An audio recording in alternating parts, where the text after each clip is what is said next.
and how to examine wealth with the help of Quora chart. हम लोगों ने कुछ चार्ट डिस्कस किए थे उस दिन, Ravi Shastri and Anil Ambani and Tina Ambani all though. Rajesh जी कह रहे थे कि नहीं वो मुकेश अंबानी का चार्ट मिल जाए, तो I try to get that chart of Mukesh Ambani also. तो and it's very interesting also, इसलिए मैंने थोड़ा सा मैंने कहा कि मैं डिस्कस करूं, क्योंकि सो इंटरेस्टिंग कि आप सबके लिए बहुत ही एक इंटरेस्ट की चीज है ये।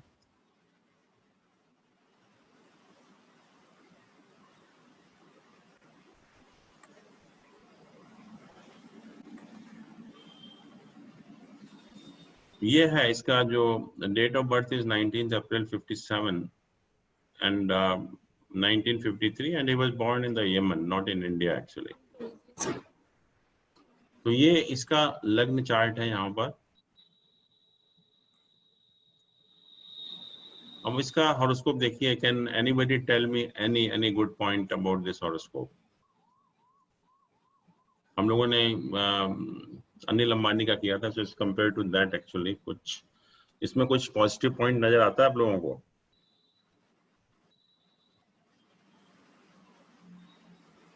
और आप अपने ऑडियो वीडियो ऑन रखिए जिससे कि थोड़ा सा इंटरेक्शन रहे, पता रहे।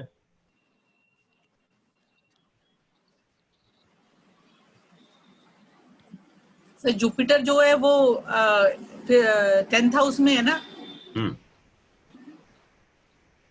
जी, सैटर्न असेंडेंट में है और मून सेकंड हाउस में, और यहाँ पर सन, मरकरी, वीनस, केतु ये 6th हाउस में है, 7th हाउस में मार्स है, 10th हाउस में जुपिटर है एंड 12th हाउस में राहु है।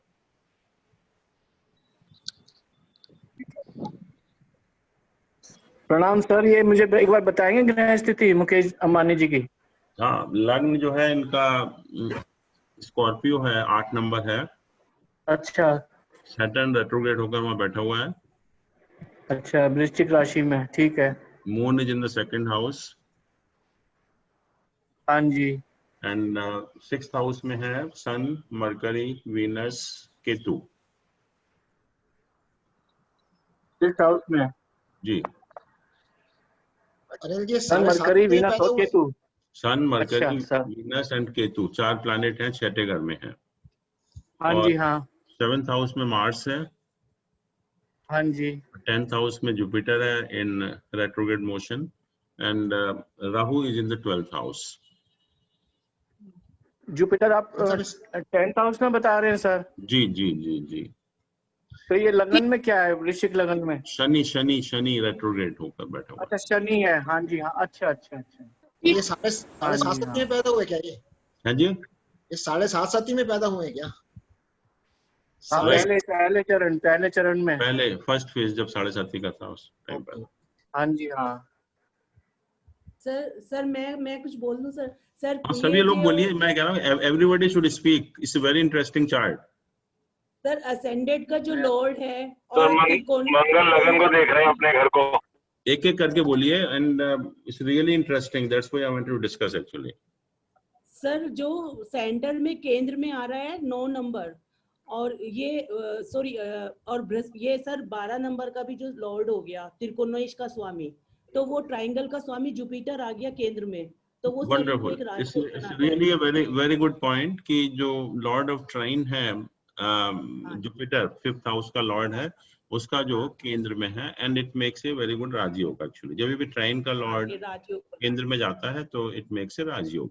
It's very good point. Thank you sir. Trine का लॉर्ड जो है 12 का लॉर्ड जुपिटर। सर, मैं बताऊं कुछ? हाँ बताइए, सब लोग बताइए, एक एक पॉइंट सब बताइए।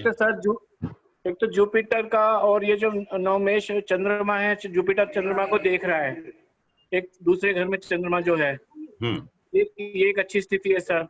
फिर लग्नेश लगन को देख रहा है, ये भी एक अच्छी स्थिति है। हाँ चलिए, आपने एक बता दिया कि जो most important is the Mars is aspecting its own sign लगना। हाँ जी। हाँ, और कोई बताइए। जुपिटर भी देख रहा है अपने साइन को।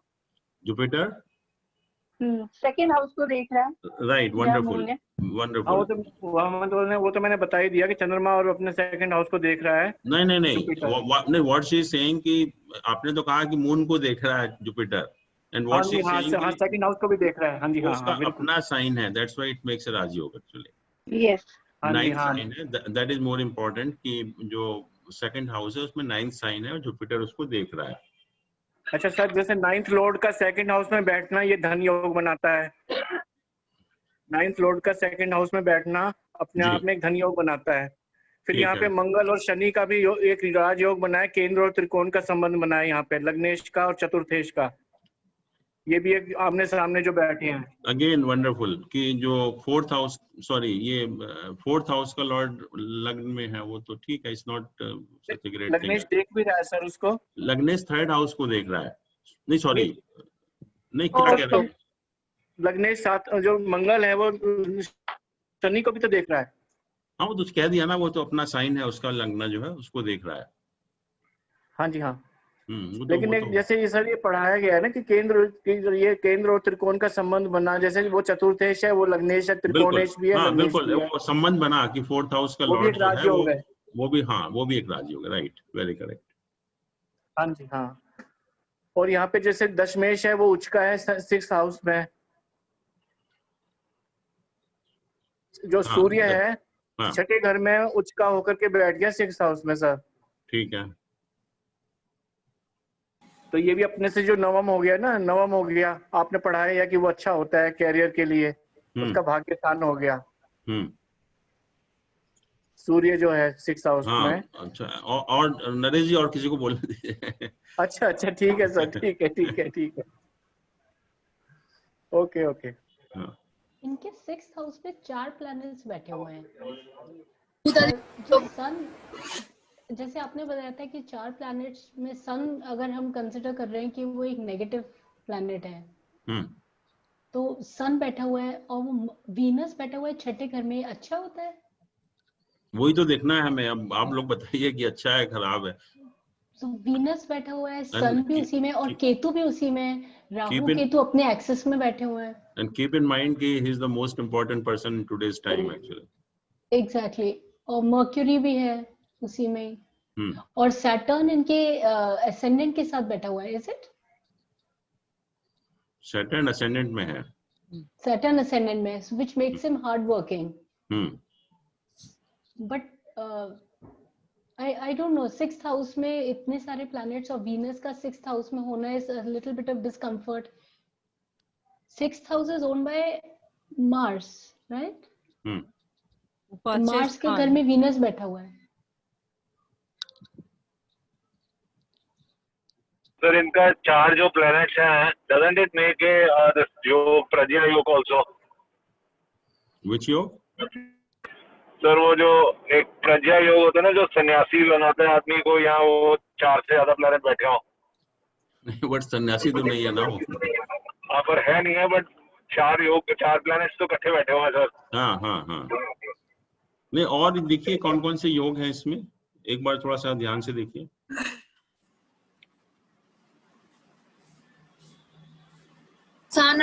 एक साथ है। परिवर्तन योग नहीं है, वीनस बैठा हुआ है छठे घर में और दूसरा 7th हाउस में टॉरस बैठा हुआ है। Wonderful, owner is Venus. yes, it's really a good point actually कि exchange है परिवर्तन योग मार्स एंड वीनस का। करेक्ट, तो मार्स इस exchange of Mars and Venus.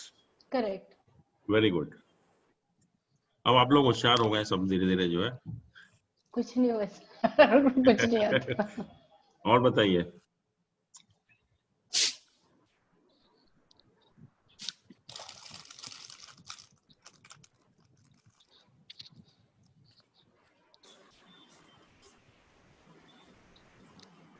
इसके हॉरोस्कोप की खास बात यह है कि चलो एनीवे योग तो ये सब आपने बता ही दिए हैं, एक विपरीत राजयोग भी है, वो आप देख लीजिए, क्योंकि ये जो लॉर्ड है विपरीत राजयोग में जो है ये 8th हाउस का लॉर्ड वीनस है और मार्स 6th हाउस का लॉर्ड है।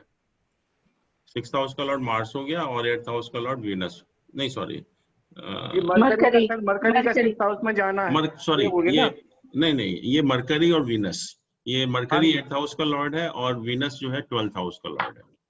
हाँ जी हाँ। ये दोनों जो है यहाँ पर इकट्ठा बैठे हुए हैं, राइट।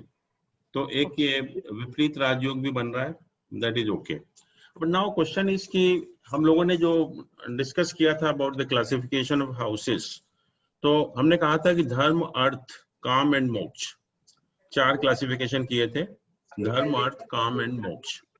और जो अर्थ त्रिकोण थे वो कौन से थे? अर्थ त्रिकोण जो था, जैसे 159 तो धर्म का हो गया था, और जो अर्थ के हाउसेस थे वो कौन से थे? 4, 8, 12, 2, 6, 10। पहले जो धर्म का था 159, उसके बाद अर्थ होता है 2, 6, 10, फिर काम इज 3, 7, 11 एंड द मोक्ष इज 4, 8, 12। ये हम लोगों ने क्लासिफिकेशन किया था, राइट। तो ये 3 जो है ये अर्थ के त्रिकोण हैं, 2nd, 6th and the 10th house. अगर ये 3 हाउस बहुत स्ट्रॉन्ग हो तो it means you are a very wealthy person. अगर तीनों हाउस बहुत स्ट्रॉन्ग है, it means you are a very wealthy person. और 6th हाउस का हम लोग बार बार डिस्कस कर रहे हैं कि त्रिक है, उपाच्य है, but a lot of disturbance is coming. Kindly mute your audio. Somebody is having. तो बार बार हम 6th हाउस की बात कर रहे हैं कि त्रिक हाउस है, उपाच्य स्थान है, और ये जो है 9th है from the 10th house, 9th है from the 10th house and 10th है फ्रॉम द 9th हाउस। तो ये एक ऐसा हाउस है जो कि अर्थ त्रिकोण के अलावा it's very important from profession point of view also. तो इसमें पहली चीज तो ये है कि अगर हम सिंपली देखें कि इसमें जो 3 हाउस इंपॉर्टेंट हैं वो 2nd, 6th and 10th houses ही हैं। देखिए सेकंड हाउस में मून है which is the lord of 9th house. It is aspected by the Jupiter which is the significator of wealth, and Jupiter is aspecting its own sign. तो it's a wonderful position of the 2nd house. अगर हम 6th house को देखें तो सन तो उच्च का है ही है, और उसके अलावा तीनों बेनिफिक प्लैनेट का एसोसिएशन है। मरकरी, वीनस वहां पर ऑलरेडी है, और जुपिटर भी उसको एस्पेक्ट कर रहा है, जुपिटर भी जो है उसको एस्पेक्ट कर रहा है, और जुपिटर जो है 5th हाउस का लॉर्ड भी है यहाँ पर। तो तीनों बेनिफिक प्लैनेट का एसोसिएशन जो है यहाँ पर 6th हाउस के ऊपर है। और 10th हाउस तो है ही स्ट्रॉन्ग, क्योंकि उसका जो 5th हाउस का लॉर्ड है, 5th हाउस का लॉर्ड 10th हाउस में बैठकर, त्रिकोण का लॉर्ड केंद्र में बैठकर अपने आप में एक राजयोग बना रहा है। तो उस पॉइंट ऑफ व्यू से देखें तो तीनों जो अर्थ त्रिकोण हैं they are very important in this case. और 6th हाउस का और भी एक इंपॉर्टेंट एस्पेक्ट आप देख सकते हैं कि ये हमारा जो फादर है that is represented by the 9th house. Father हमारे 9th हाउस को रिप्रेजेंट करते हैं, और ये 9th हाउस से 10th हाउस भी है। So it indicates the profession of the father also. Apart from fortune in the profession, or you can say the success in all your ventures, this is also the house of the profession of your father. क्योंकि ये 9th house से 10th house है। 9th house हमारे father का स्थान है, और 10th house profession का होता है, तो ये father का profession भी हो गया। तो यहाँ पर आप देख पा रहे हैं कि जो तीनों अर्थ त्रिकोण हैं वो ही इस हाउस के जो मेन पॉइंट्स हैं, 2nd, 6th and 10th house, and these 3 houses are very strong in this case. और उससे भी जो खास बात है इस हॉरोस्कोप में जो आपको कहीं नहीं मिलेगा, and that's why I wanted to discuss also, इस 6th हाउस की जरा पोजीशन देखिए कि every planet in this case, every planet is connected with the 6th house. Every planet, इसमें कोई भी प्लैनेट ऐसा नहीं है जो जिसका कि कनेक्शन 6th हाउस से ना हो। कैसे? एक एक करके हम चलते हैं। सन जो है, यहां देखिए सन, ये सन है, और इसका नक्षत्र कौन सा है? किस नक्षत्र में है ये? अश्विनी। अश्विनी। अश्विनी। अश्विनी का लॉर्ड क्या होता है? What is the lord of Ashwini? Aries. Ashwini is the first nakshatra, उसका लॉर्ड केतु। केतु होता है। Sun is in the nakshatra of Ketu, simple कहेंगे, and Ketu is placed in the 6th house. Ketu is placed in the 6th house. हाँ जी। अब मून को चलिए आगे। मून जो है किस नक्षत्र में है? मूला। मूला का लॉर्ड क्या होता है? वो भी केतु है सर। वो भी केतु है, वो भी Ketu is placed in the 6th house. अब मार्स को देखिए, मार्स जो है, पार्डन, मार्स जो है ये किस नक्षत्र में है? मृगशिरा। मृगशिरा का लॉर्ड क्या है? Mangal. Mangal. Mangal. And Mangal is the lord of 6th house and 11th house. हाँ, is lord of the 6th house. हाँ जी हाँ। और मरकरी देखिए, मरकरी किस नक्षत्र में है? भरणी। भरणी का लॉर्ड शुक्र का हुआ, शुक्र हुआ सर। शुक्र हुआ। Venus in the 6th house again. Shukra is placed in the 6th house. Shukra is placed in the 6th house. अब जुपिटर पर आइए, उत्तर फागुनी। उत्तर फागुनी का लॉर्ड क्या होता है? Surya sir, Surya. Sun is placed in 6th house. 6th house, हाँ जी हाँ। अब वीनस में आइए, वीनस किसके नक्षत्र में है? Hello. अश्विनी। अश्विनी। वो भी केतु का हुआ। वो भी केतु का है। And Venus itself is placed in the 6th house. और जो नक्षत्र का, जिस नक्षत्र में है, वो भी उसका लॉर्ड भी 6th हाउस में ही प्लेस्ड है, राइट। सैटर्न किसके नक्षत्र में है? ज्येष्ठा के नक्षत्र में है। वो बुध हुआ। बुध हुआ। छठे घर में। Budh is also placed, Budh is also placed in the 6th house. हाँ जी। फिर केतु का देखिए, केतु किस नक्षत्र में है? केतु की डिग्री क्या है? भरणी। भरणी शुक्र का हुआ सर। वीनस का है, वीनस इज शुक्र आल्सो वही है। 6th हाउस में। शुक्र भी वहीं बैठा है। राहु देखिए, राहु तुला में है। राहु किस नक्षत्र में है? विशाखा। हाँ विशाखा बृहस्पति का हुआ। बृहस्पति देख ही रहा है छठे घर को। वो देख ही रहा है, जुपिटर का नक्षत्र है। और जुपिटर भी छठे घर को देख रहा है। अच्छा सर, एक चीज और शेयर करूं। जैसे बृहस्पति जो है तीनों, वो उसका तीनों अर्थ भाव पे कनेक्टेड हो रहा है वो। राइट, वही जो मैंने कहा कि the beauty of the horoscope is the strength of the earth त्रिकोण। हाँ जी, तीनों घर को इससे कमांड कर रखी है इसने, पूरा पकड़ कर रखी है। That is only beauty, otherwise कुछ नहीं है। अगर आप उसकी पर्सनैलिटी देखिए, बोलने का तरीका देखिए, या कुछ ऐसा कोई क्वालिफिकेशन देखिए, there is nothing. Is not very intelligent, not very creative.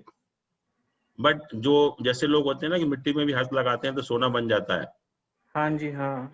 वो उस टाइप का हॉरोस्कोप है कि 6th हाउस इतना स्ट्रांग है कि जो भी काम करेगा उसमें सक्सेस मिलेगी उसको, वॉट एवर इट डज। हमने कहा था ना, 6th house is the house of success in all your ventures. हाँ जी। और 6th house is so strong, such a strong house, कि आप जो भी काम करेंगे उसमें आपको सक्सेस मिलेगी। और जो अर्थ त्रिकोण है यहाँ पर, वो ही इम्पोर्टेंट है इसमें, पैसे के पॉइंट ऑफ व्यू से या वेल्थ के पॉइंट ऑफ व्यू से। And these 3 houses are very prominent in this case.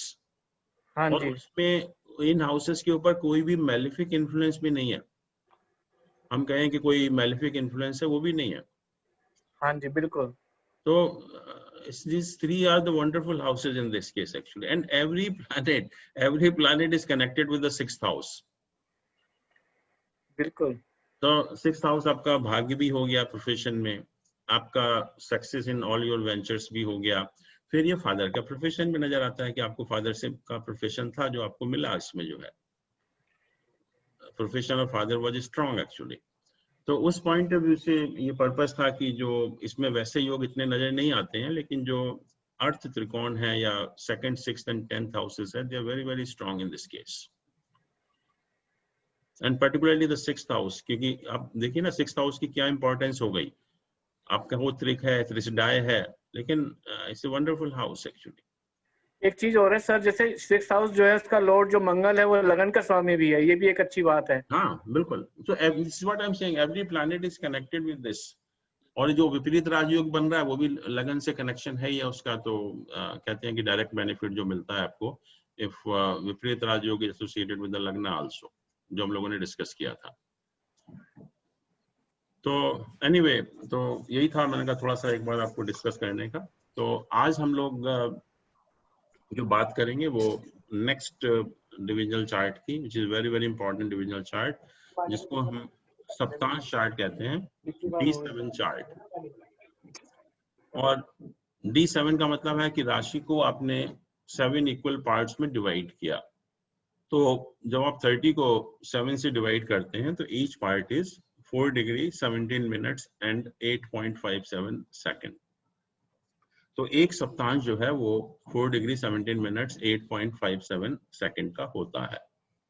और इससे हम बेसिकली जो एनालाइज करते हैं that is about the progeny and the happiness therefrom, संतान और संतान का सुख, वो हम एस्पेक्ट लाइफ का सप्तांश चार्ट से एग्जामिन करते हैं।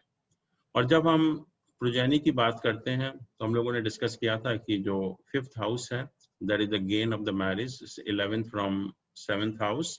तो ये जो प्रोजेनी हम जो है 5th हाउस से देखते हैं।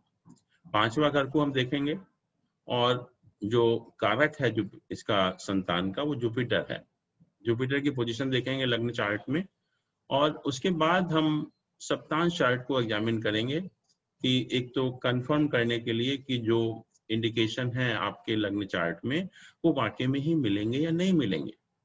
और जो सबसे इम्पोर्टेंट एस्पेक्ट है कि मैंने कहा था कि हम उस एस्पेक्ट का डिटेल भी डिविजनल चार्ट से एग्जामिन करते हैं। अब संतान की जब हम बात करते हैं तो it's very important issue, very complicated issue, और इसके डिटेल भी बहुत ज्यादा है। जैसे कि जब भी जब संतान का प्रश्न आता है तो आप देखिए कि एक इमीडिएट क्वेश्चन है आजकल के टाइम में भी, and I have seen that everybody is concerned, I don't know why, but even today's time everybody ask the first question, वो क्या होता है? कैन एनीबॉडी टेल मी कि सबसे पहला क्वेश्चन लोग क्या पूछते हैं?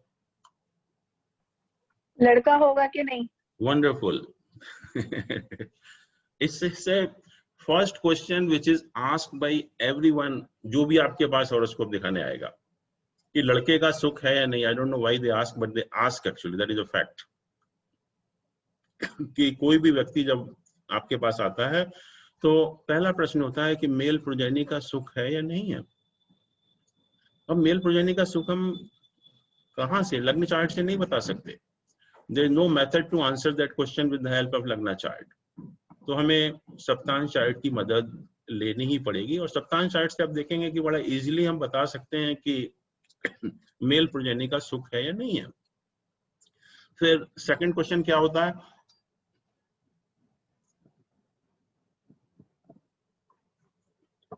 कब होगी संतान? दिस इज सेकंड क्वेश्चन कि अगर कोई मैरिज हुई है किसी की, संतान कब होगी?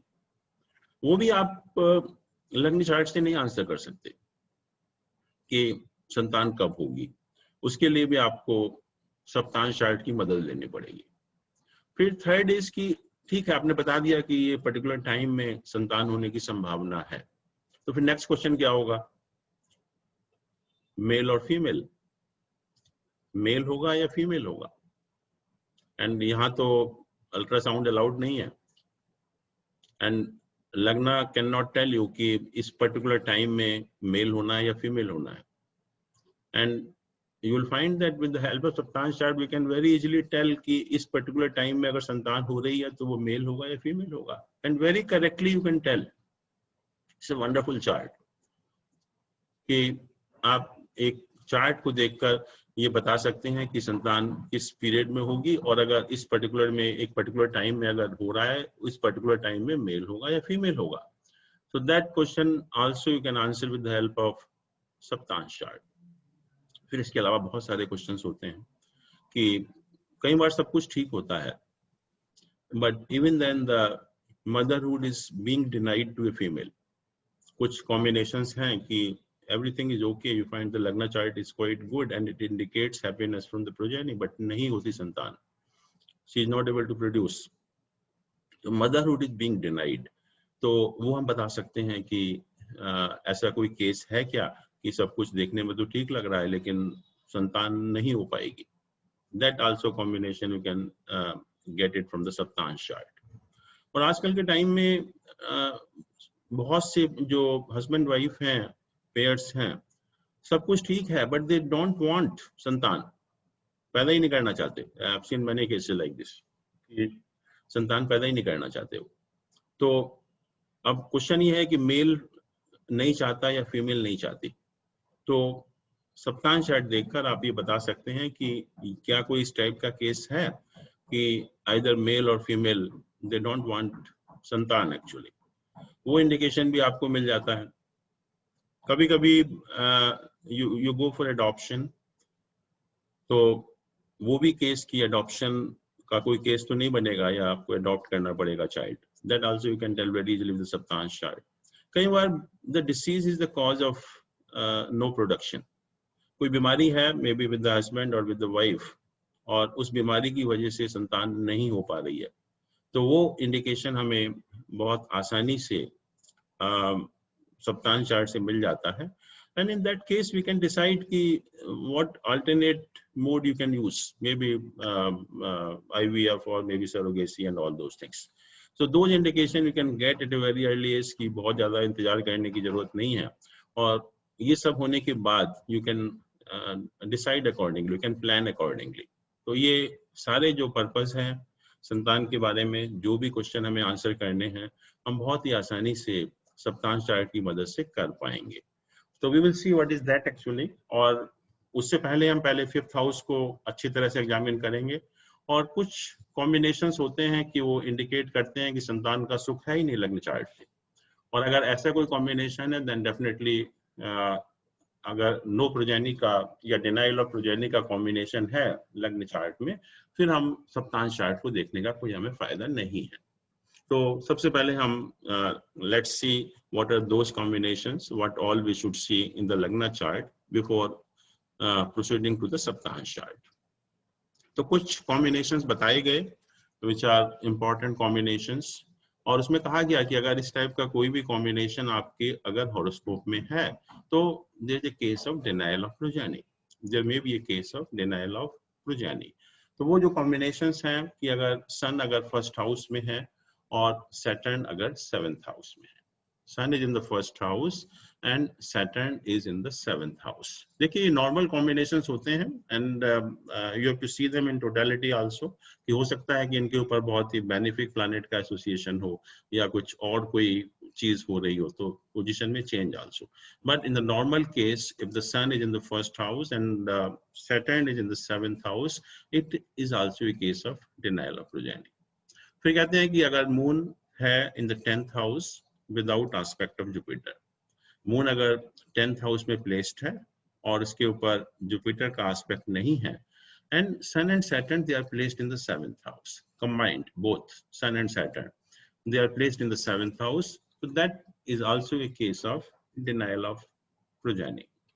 फिर कहा कि sun Saturn and the lord of 6th house, 3 planet, sun हो गया पहला, दूसरा सैटर्न हो गया एंड तीसरा is the lord of 6th house, ये तीनों प्लैनेट 6th हाउस में ही प्लेस्ड हो, sun Saturn and the lord of 6th house, और मून जो है it is in the 7th house and it is an aspect of Mercury, moon जो है वो 7th हाउस में प्लेस्ड है और इसके ऊपर मरकरी का एस्पेक्ट है, या फिर कहें कि मार्स 6ठे घर में है और सैटर्न जो है 4थे घर में है, मार्स 6th हाउस में है और सैटर्न जो है वो 4th हाउस में प्लेस्ड, इसका मतलब ये हुआ कि 5th house is hemmed between Mars and the Saturn, this two malefic planets, so that is also a case of denial of progeny.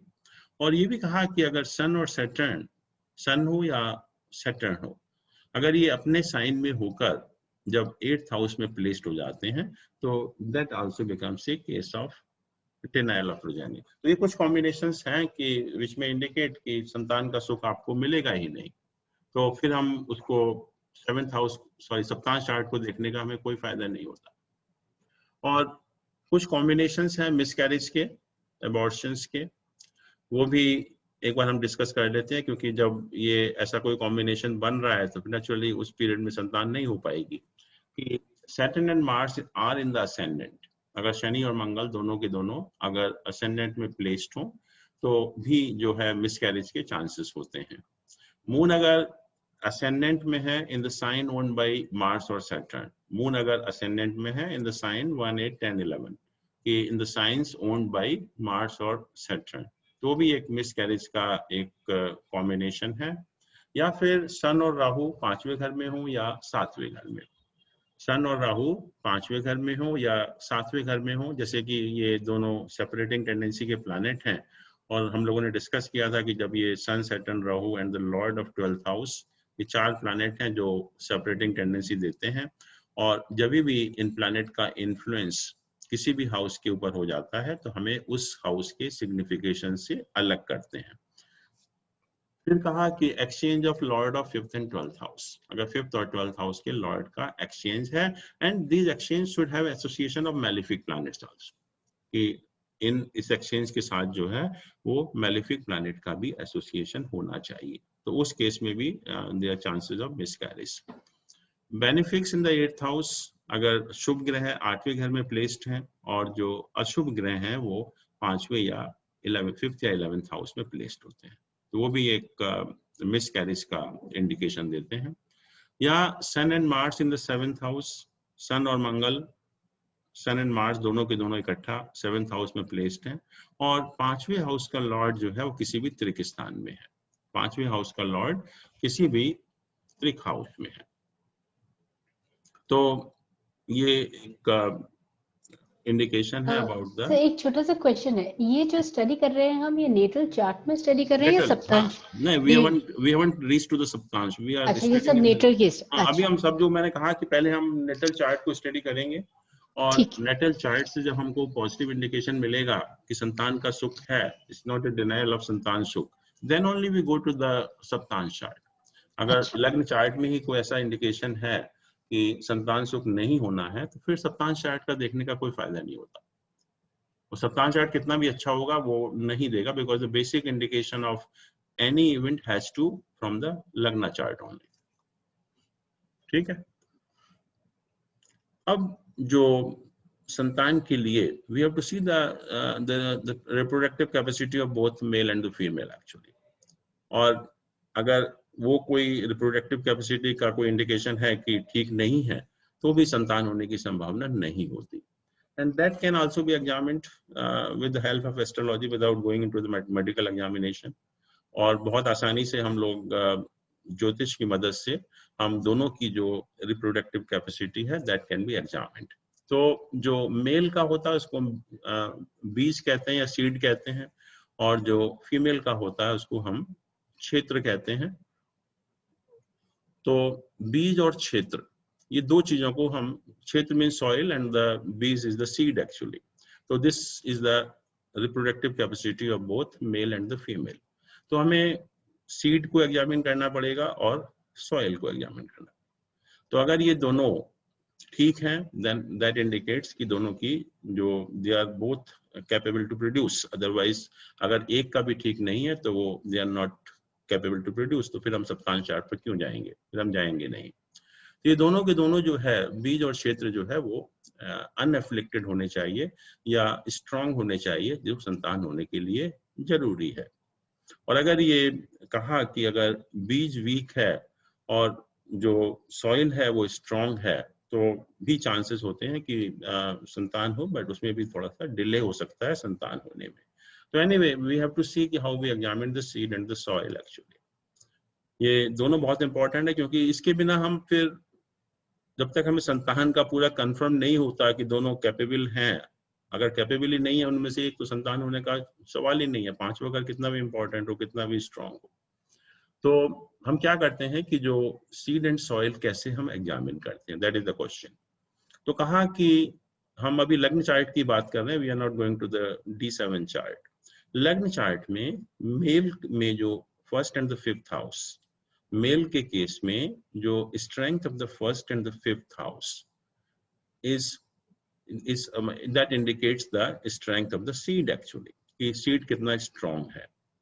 कि हमें मेल के केस में हमें फर्स्ट हाउस को एग्जामिन करना पड़ेगा और फिफ्थ हाउस को एग्जामिन करना पड़ेगा।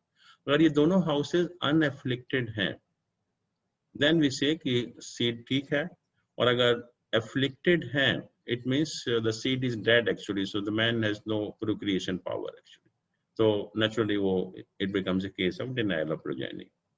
और फीमेल के केस में we don't see the lagna and the fifth house, we see the Arul Lagna and the 9th house therefrom. Arul Lagna and the 9th house therefrom. तो ये दोनों चीजें जो है वो सॉइल को या क्षेत्र को इंडिकेट करती हैं.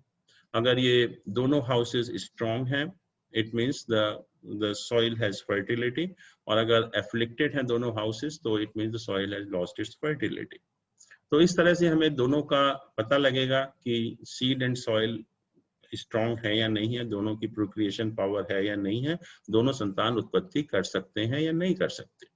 अब जैसे मैंने कहा कि फीमेल के केस में वी सी द आरूढ़ लगना, और आरूढ़ लगना I don't know how many of you know actually, but आरूढ़ को कहते हैं मिरर इमेज.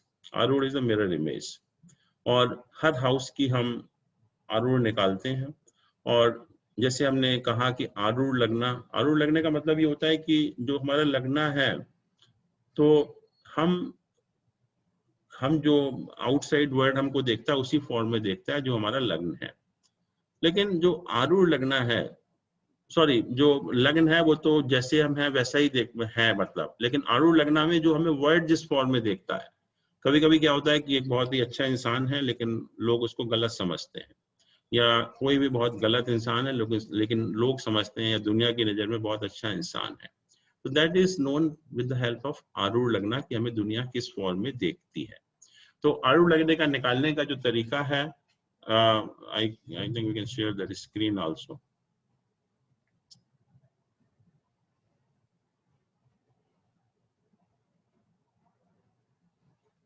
जैसे ये चार्ट है यहाँ पर जो अभी हम लोगों ने डिस्कस किया था मुकेश अंबानी का. तो आरूढ़ लगने का मतलब ये होता है कि हम जो लग्न है उसका लॉर्ड देखते हैं कि वो किस हाउस में प्लेस्ड है. लग्न का लॉर्ड किस हाउस में प्लेस्ड है, और उससे उतने ही हाउस आगे चले जाते हैं. तो दैट बिकम्स द आरूढ़ लगना. जैसे कि इसकी जगह पे will just show you another chart. यहाँ देखिए कि ये लग्न है, 7 नंबर लग्न है. यहाँ पर इसका लॉर्ड क्या है? Venus. Venus is the lord of this लग्न. तो वीनस यहाँ से किस पोजीशन में है? 8th position. Venus is in the 8th position. तो इसका अर्थ क्या हुआ कि हम यहाँ से again we count the 8th position. यहाँ से हम 8th पोजीशन काउंट करेंगे. तो 8th पोजीशन जब हम काउंट करेंगे तो this is 7th position, this is the 8th position. तो दिस बिकम्स आवर आरूढ़ लगना. इसको हम कहते हैं, जहाँ लिखा हुआ है जो आप लोग बार बार पूछते थे कि A1 A2 A3 क्या लिखा हुआ है, तो दिस इज द आरूढ़ लगना. कि हमने देखा कि लग्न से उसका जो लॉर्ड है वो किस हाउस में प्लेस्ड है, और उससे हम उतनी ही पोजीशन आगे चले जाते हैं. तो यहाँ पर जो लग्न का लॉर्ड है 8th हाउस में प्लेस्ड है, और 8th हाउस से हम 8 आगे स्थान और चले गए, तो ये 8वां स्थान ये हो जाता है. तो इट बिकम्स द आरूढ़ लगना. तो ये हम आरूढ़ लगना निकालेंगे. और इससे 9th हाउस कौन सा हुआ? ये 7th 8th 9th. तो इन 2 हाउसेस को हम एग्जामिन करेंगे इस पर्टिकुलर केस में, अगर ये फीमेल का हॉरोस्कोप है, to find out the fertility of the soil. पहला आरूढ़ लगना तो ये हो गया, ये वाला house, and 9th house there from. तो इन दोनों हाउसेस को हम एग्जामिन करते हैं to find out the fertility of the soil. ये दोनों स्ट्रांग होने चाहिए. अगर ये स्ट्रांग नहीं है तो soil has lost its fertility, मतलब she is not able to produce. और दूसरी चीज, जब हम आरूढ़ की बात कर रहे हैं तो थोड़ा सा ये भी ध्यान रखिए कि कभी भी जो है 1st हाउस और 7th हाउस आरूढ़ नहीं होता. कभी भी 1st हाउस और 7th हाउस उस हाउस का आरूढ़ नहीं होता. तो अगर किसी का मान लीजिए कि लग्न का लॉर्ड यहीं पर होता तो 1st हाउस होता, आपने एक पोजीशन काउंट की, तो it should have been this house only. But 1st and the 7th house is never the arudha of in any case actually. तो अगर यही बन रहा है कभी भी जो है, अगर लग्न का लॉर्ड यहाँ पर है तो then 10th house becomes the आरूढ़ of that particular house. अगर बाई चांस लग्न का लॉर्ड यहीं पर बैठा हुआ है और क्योंकि 1st और 7th हाउस आरूढ़ नहीं होता है, तो उस केस में जो आरूढ़ होगा that will be the 10th house from that house. और दूसरा यह है कि मान लीजिए कि 7th पोजीशन में हो या मतलब 4th पोजीशन में हो लग्न का लॉर्ड, यहाँ पर हो मान लीजिए, तो यहाँ से हम 4 काउंट करेंगे तो ये पोजीशन आएगी, ये वाली जो this one 7th house. So in that case the 4th house. तो एक मिनट, थोड़ा सा कंफ्यूजन हो रहा है। कुछ ये इसी चार्ट के अंदर 7th house 7th sun sign जो है इसका लॉर्ड वीनस हो गया, इसी इसका में लग्न का लॉर्ड वीनस हो गया, वीनस ये हो गया, लग्न से 8वीं पोजीशन में है। हाँ, तो ये तो हम यहाँ से टॉरस, फिर 8वीं पोजीशन आगे जाएंगे, करेक्ट, तो 8वीं पोजीशन आगे जाएंगे तो ये हाउस हो गया, करेक्ट, तो दिस बिकम्स द आरूढ़ लग्न, दिस अच्छा। बिकम्स द, जहाँ लिखा हुआ भी है, इसमें सब में लिखे हुए हैं कि AL मतलब आरूढ़ लग्न, हाँ, AL means आरूढ़ लग्न, A1 means आरूढ़ of first house, A2 means आरूढ़ of second house, A3 means आरूढ़ of third house। तो ये सारे हाउसेस की आरूढ़ है जो इसमें लिखे हुए हैं already, A1, A2, A3। So anyway, what I wanted to tell you कि जो फीमेल के केस में when we examine the soil, so we have to see the आरूढ़ लग्न and the 9th house therefrom। जैसे मेल के case में हम लग्न और 5th हाउस को एग्जामिन करते हैं, और फीमेल के केस में हम आरूढ़ लग्न और 9th house there from, that indicates the soil. तो ये दोनों seed and soil should be unafflicted. अगर संतान होना है, अगर दोनों में से एक भी अगर अफ्लिक्टेड है तो that indicates the denial of progeny, संतान अब नहीं हो सकती एक्चुअली में। अब ये तो हाउसेस हो गए, and now let's talk about the planets, which are the important planet for the procreation purpose actually।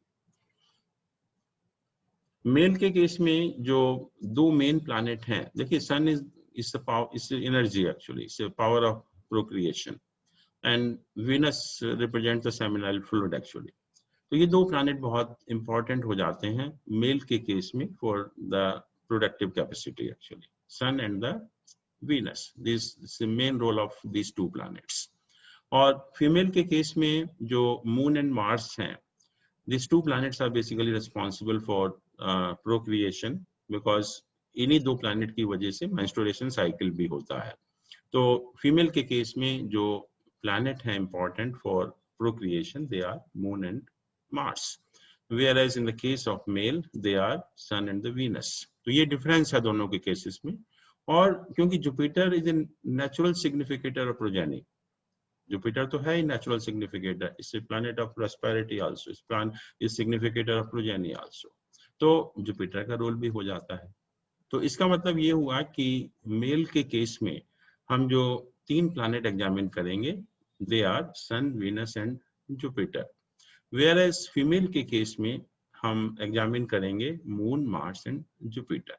तो ये दोनों केसेस में अलग अलग हम प्लैनेट एग्जामिन करने वाले हैं कि अगर मेल की हमें प्रोडक्शन कैपेसिटी देखनी है तो सन, वीनस और जुपिटर, और अगर फीमेल के केस में अगर हमें देखना है तो it is moon, Mars and Jupiter.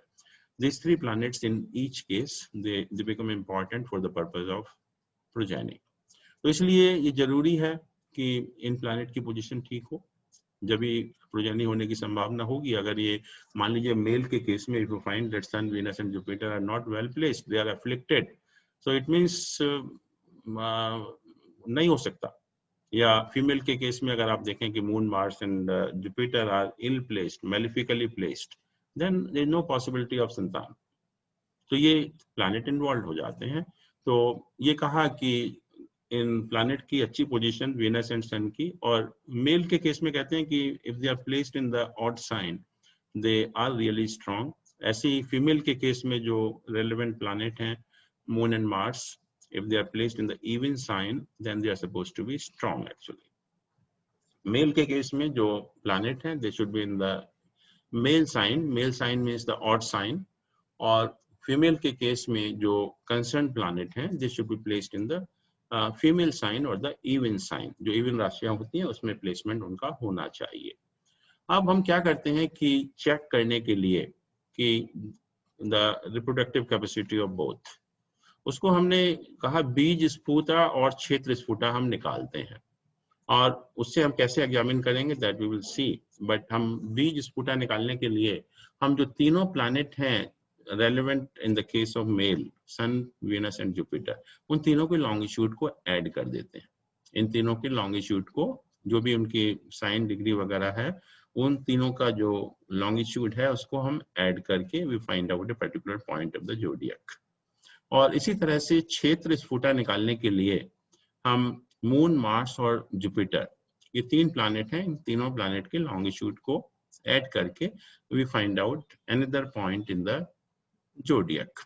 तो ये जो दोनों पॉइंट हमको निकले, बीज स्फुट और क्षेत्र स्फुटा, उस दोनों हमें पॉइंट को देखना है कि ये पॉइंट मेल साइन में है या फीमेल साइन में है।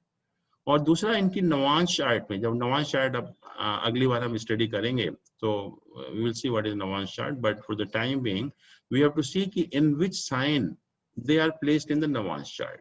जो ये पॉइंट आया बीज स्फुटा का या क्षेत्र स्फुटा का, एक पर्टिकुलर पॉइंट आया ज़ोडिएक का, वो पॉइंट किस साइन में है, पहली चीज, and that sign is the odd sign और द इवन साइन।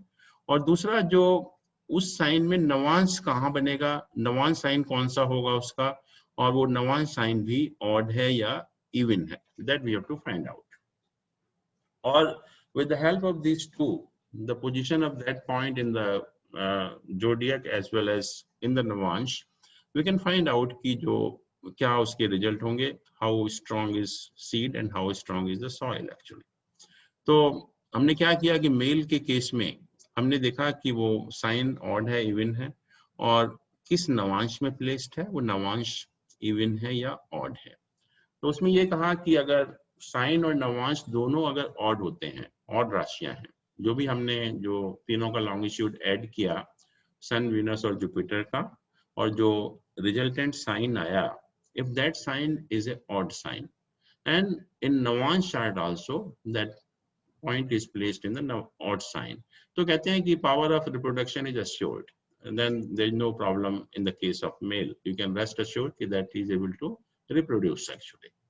और अगर साइन ऑड है और नवांश इवन है, जो पॉइंट हमने जो ऐड किया उसमें जो साइन आया वो ऑड साइन है, और जो नवांश जिसमें प्लेस्ड हुआ है वो इवन साइन है, then जैसे कि mix result, mix result means कि there may be some delay also, but that जो पहले केस में जो 100% जो एश्योर्ड है वो केस नहीं है, बट इससे even then it's a mix result, it means कि there may be some delay actually.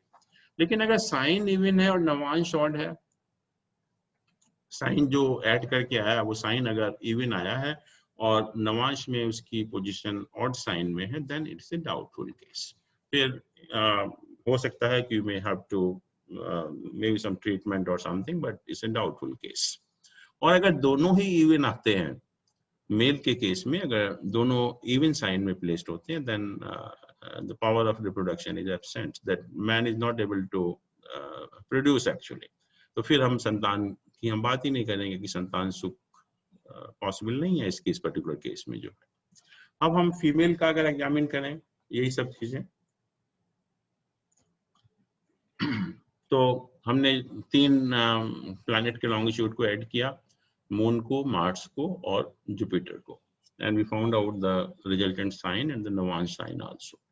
तो उसमें अगर दोनों इवन होते हैं, जैसे मेल में तो दोनों ऑड होने चाहिए, बट फीमेल के केस में अगर दोनों इवन हैं, then the power of fertility is assured, कि उसमें कोई प्रॉब्लम नहीं है, that she is able to procreate actually, no problem at all actually. और अगर साइन इवन है और नवांश ऑड है, जैसे मेल के केस में हमने कहा था मिक्स्ड रिजल्ट होते हैं, तो same position is here also, there may be some delay in conceiving actually, but she will be able to conceive. लेकिन अगर सन ऑड है और साइन ऑड है और नवांश इवन है, then it's a doubtful case, you may have to go for some treatment also, it becomes a doubtful case। और अगर दोनों ऑड होते हैं फीमेल के केस में, तो फिर power of fertility is absent, then she is not able to produce actually। तो उस केस में जो है फिर संतान होने की संभावना खत्म हो जाती है। तो ये हम लोग पहले ही सब चीजें एग्जामिन कर लेते हैं लग्न चार्ट से, and we are rest assured कि कोई प्रॉब्लम नहीं है संतान होने में। और इसमें से कोई भी चीज हो सकती है, इन चीजों को हम नहीं देखते, हम सिर्फ 5th हाउस को देखते हैं, जुपिटर को देखते हैं। बट जैसे हमने बात की कि there are number of cases which indicate denial of progeny, which indicate miscarriages, उस केस में भी मैनी टाइम इट हैपेंस कि there is denial of progeny. Then we have to examine the bees and the kshetra also, seed and the soil. वो कैसे हम examine करेंगे, individual की, mail की, फीमेल की. That also we can do with the help of Lagna chart, and we can finally also find out कि क्या problem है, कितनी प्रॉब्लम है, और उसके लिए हमें क्या करना पड़ेगा. That decision also we can take with after finding out the bees and the kshetra is phuta actually. तो यहाँ से जब हम we are assured कि संतान होने की संभावना है, संतान सुख इंडिकेटेड है, then we move to the Saptamsha chart. हम D7 चार्ट को जो हमारा होता है उसको हम एग्जामिन करेंगे. अब D7 चार्ट को एग्जामिन करने का तरीका क्या है? As I told you that it's a separate method to examine each and every divisional chart. These divisional charts are not examined like the Lagna chart. Her chart को देखने का तरीका अलग है, इसीलिए लोग जो है जिनको नॉलेज नहीं है, और इसमें ये भी बता दूं कि डिविजनल चार्ट के मामले में very little literature is available. अगर आप किसी भी एस्ट्रोलॉजिकल टेक्स्ट को पढ़ेंगे तो बहुत अच्छा कोई आपको मैटर मिलेगा नहीं कि कैसे एग्जामिन किया जाए, कैसे ना एग्जामिन किया जाए. But once you go into the detail then you find that each divisional chart is to be examined in a different way, in a separate way actually. तो वही एक सप्तांश चार्ट के साथ भी है कि सप्तांश चार्ट को हम कैसे एग्जामिन करेंगे, so that we can answer each and every question that we discussed earlier, कि एक एक क्वेश्चन का हम उसका आंसर दे पाएंगे.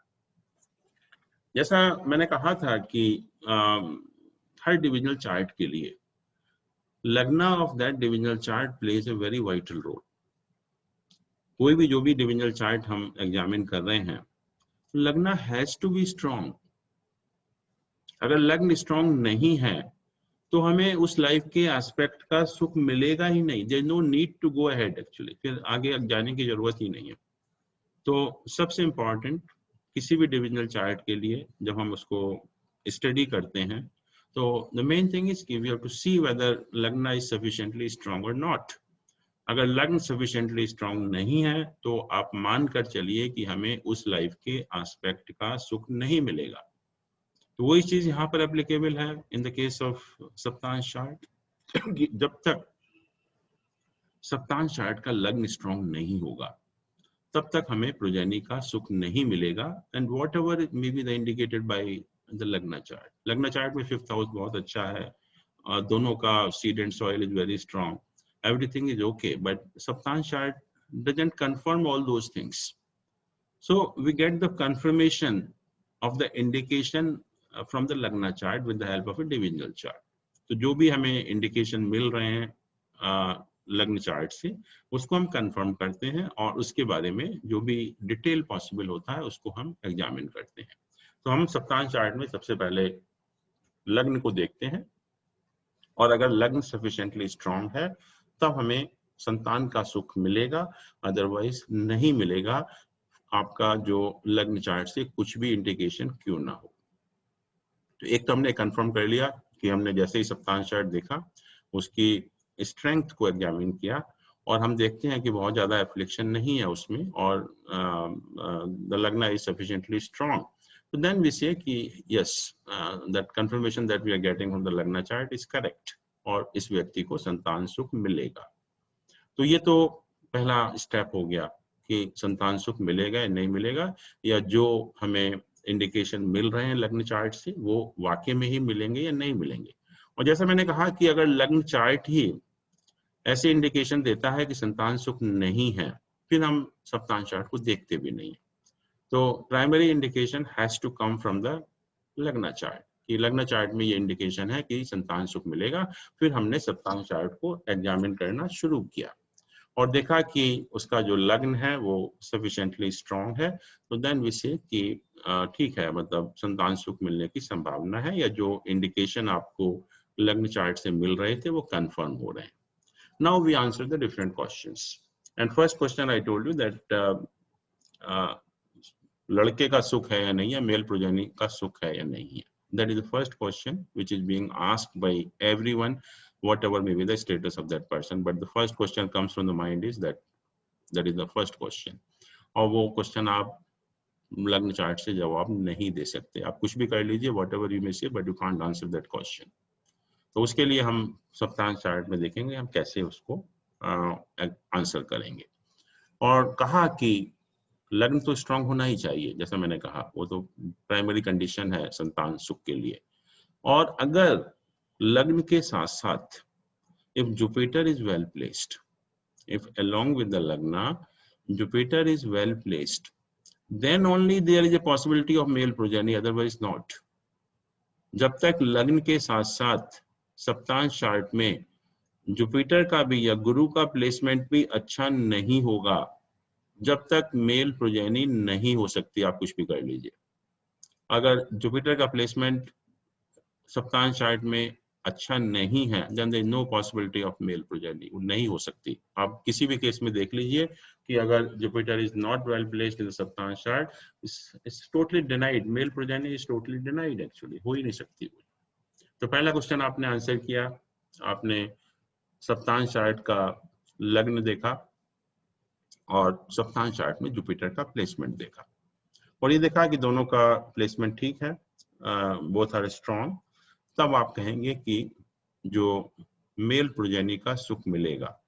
अगर जुपिटर का प्लेसमेंट ठीक नहीं है आपके सप्तांश चार्ट में, तब मेल प्रोजेनी का सुख नहीं मिलता। आप कैसा भी चार्ट हो, 5th हाउस में कैसे भी प्लैनेट का एसोसिएशन हो, लेकिन जब तक जुपिटर का प्लेसमेंट सप्तांश चार्ट में अच्छा नहीं होगा, तब तक आपको मेल प्रोजेनी का सुख नहीं मिलता है। पहला क्वेश्चन आपने आंसर कर दिया। Now the second question is when? Child birth कब होगा, किस पीरियड में होगा, किस दशा में होगा? That is the second question which is being asked by everyone. और उसको भी हम आंसर करते हैं with the help of Saptamsha chart. और उसके बारे में कहा कि अगर जो भी प्लैनेट सप्तांश चार्ट में, जो भी प्लैनेट सप्तांश चार्ट में केंद्र और त्रिकोण के साथ एसोसिएटेड होते हैं, the planet associated with the Kendra and the Trikona houses in Saptamsha chart. Saptamsha chart हम बात कर रहे हैं अब, और सप्तांश चार्ट में हमें केंद्र स्थान और त्रिकोण स्थानों को देखना है।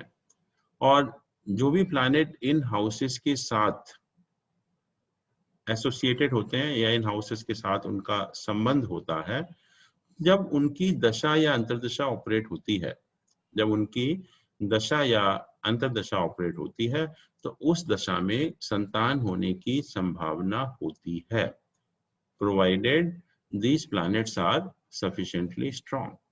प्लैनेट भी स्ट्रॉन्ग होने चाहिए, अगर प्लैनेट वीक है तो उनकी दशा में संतान होने की संभावना नहीं होगी। तो जो मेन पॉइंट है कि संतान कब होगी, आपको ये देखना है कि जो दशा ऑपरेट हो रही है वो किस प्लैनेट की है, उस प्लैनेट का संबंध सप्तांश चार्ट में केंद्र और त्रिकोण हाउसेस के साथ है अथवा नहीं। तो अगर होगा, और सेकंड कंडीशन इज कि this planet should be sufficiently strong, तो उन प्लैनेट की दशा जब ऑपरेट होगी उस पीरियड में संतान होने की संभावना होती है। देन यू कैन से कि ये पीरियड चल रहा है और ये प्लैनेट जो है वो केंद्र और त्रिकोण के साथ एसोसिएटेड है और ये प्लैनेट स्ट्रॉन्ग भी हैं, संतान देने के लिए कैपेबल हैं, और जब उनकी दशा या अंतर्दशा ऑपरेट होगी उस दशा में संतान होने की संभावना होती है। तो आपने सेकंड क्वेश्चन का आंसर दिया कि संतान कब होगी। Now the third question is कि ठीक है, आपने तो कह दिया कि इस दशा में संतान होगी, बट वेदर मेल और फीमेल, एक पर्टिकुलर टाइम में मेल होगा, दूसरे टाइम में फीमेल भी हो सकता है। तो in a particular dasha, whether it will be a male progeny or the female progeny, that is the question we have to answer. अब जैसा आप जानते हैं कि कुछ प्लैनेट मेल प्लैनेट है और कुछ प्लैनेट फीमेल प्लैनेट है। सन, मार्स और जुपिटर को हम मेल प्लैनेट कहते हैं, सन, मार्स एंड जुपिटर, और मून और वीनस को हम फीमेल प्लैनेट बोलते हैं। Sun, Mars and Jupiter, they are known as a male planet, और moon and Venus they are known as a female planet. दो बचे मरकरी और सैटर्न। मरकरी और सैटर्न को हमने न्यूट्रल प्लैनेट कहा एस्ट्रोलॉजी में, न्यूट्रल प्लैनेट। और न्यूट्रल प्लैनेट मीन्स कि it may be either male और female, but for the purpose of Saptamsha और for the purpose of answering this question we take Mercury as a male planet and Saturn as a female planet. इस purpose के लिए, इस question का जवाब देने के लिए कि एक पर्टिकुलर टाइम में मेल संतान होगी या फीमेल संतान होगी, उस पर्पस के लिए, सिर्फ उस पर्पस के लिए हम मरकरी को मेल प्लैनेट मानते हैं और सैटर्न को फीमेल प्लैनेट मानते हैं। और जहाँ तक साइंस का सवाल है, राशियों का सवाल है, हमने कहा कि जो ऑड राशियां हैं 1, 3, 5, 7 वगैरह, ये मेल राशि हैं, और जो इवन राशियां हैं 2, 4, 6, 8 वगैरह, ये फीमेल राशियां हैं। This we have to understand कि मेल प्लैनेट कौन से हैं, मेल राशियां कौन सी हैं, फीमेल प्लैनेट कौन से हैं और फीमेल राशियां कौन सी हैं। तो जब हमको ये पता लग गया और ये पता लग गया कि इस पर्टिकुलर प्लैनेट की दशा में, हमने कहा कि संतान होने की पॉसिबिलिटी है। In particular dasha of a particular planet we say that there is a possibility of progeny. तो अगर ऐसा प्लैनेट जिसकी हम बात कर रहे हैं, जिसकी दशा ऑपरेट हो रही है और जिस दशा में हम कह रहे हैं कि संतान होने की संभावना है, ऐसा प्लैनेट अगर मेल प्लैनेट है, ऐसा प्लैनेट अगर मेल प्लैनेट है और मेल साइन में ही प्लेस्ड है, ऑड साइन में ही प्लेस्ड है, सप्तांश चार्ट में, हम सप्तांश चार्ट की बात कर रहे हैं कि ऐसा प्लैनेट सप्तांश चार्ट में मेल प्लैनेट है और मेल साइन में ही प्लेस्ड है, then there is a 100% possibility of the male child only. ऐसा प्लैनेट अगर मेल प्लैनेट है और मेल साइन में ही प्लेस्ड है, then there is a 100% without any doubt कि संतान जो होगी वो मेल ही होगी। और दूसरा, अगर ऐसा प्लैनेट फीमेल प्लैनेट है, ऐसा प्लैनेट अगर फीमेल प्लैनेट है और फीमेल साइन में ही प्लेस्ड है, तो 100% there is a possibility of only female child. तो हमें देखा कि जो प्लैनेट की दशा में हमने कहा कि संतान होने की संभावना है, तो ऐसा प्लैनेट अगर मेल प्लैनेट है और मेल साइन में ही प्लेस्ड है, तो 100% मेल चाइल्ड। और अगर ऐसा प्लैनेट फीमेल प्लैनेट है और फीमेल साइन में ही प्लेस्ड है, then 100% female child. But it won't be so simple कि मेल प्लैनेट मेल में ही मिलेगा, फीमेल फीमेल में मिलेगा। It won't be possible. That will be a rare case. अगर ऐसा है तो then there's no doubt actually. But most of the time you find that male placed in the female sign or female placed in the male sign. Then what to do? ऐसा ही होगा, क्योंकि हर चीज बहुत simple नहीं होती है। तो जो रूल है, तो you have to use your prudence also. कि कई बार ऐसा होगा कि मेल प्लैनेट फीमेल साइन में है या फीमेल प्लैनेट मेल साइन में, तब हम क्या करेंगे? Then we go by the strength of the planet. Then we go by the strength of the planet. If the planet is very strong, then it will give its own result, otherwise not. अगर planet बहुत strong है ऐसे case में, तो अपने result देगा, और अगर planet weak है, उतना strong नहीं है, तो रिजल्ट आपको planet के नहीं मिलेंगे, फिर आपको साइन के रिजल्ट मिलेंगे। तो इस तरह से आपने जो भी क्वेश्चन थे कि संतान का हो गया, पहले तो संतान होने की संभावना है या नहीं है, दूसरा मेल की संभावना है या नहीं है, किस पीरियड में संतान होगी वो भी आपने बता दिया, और इसके अलावा आपने ये भी बता दिया कि एक पर्टिकुलर पीरियड में मेल होगा या फीमेल होगा। Now there are many other questions which are yet to be answered with the help of this chart actually.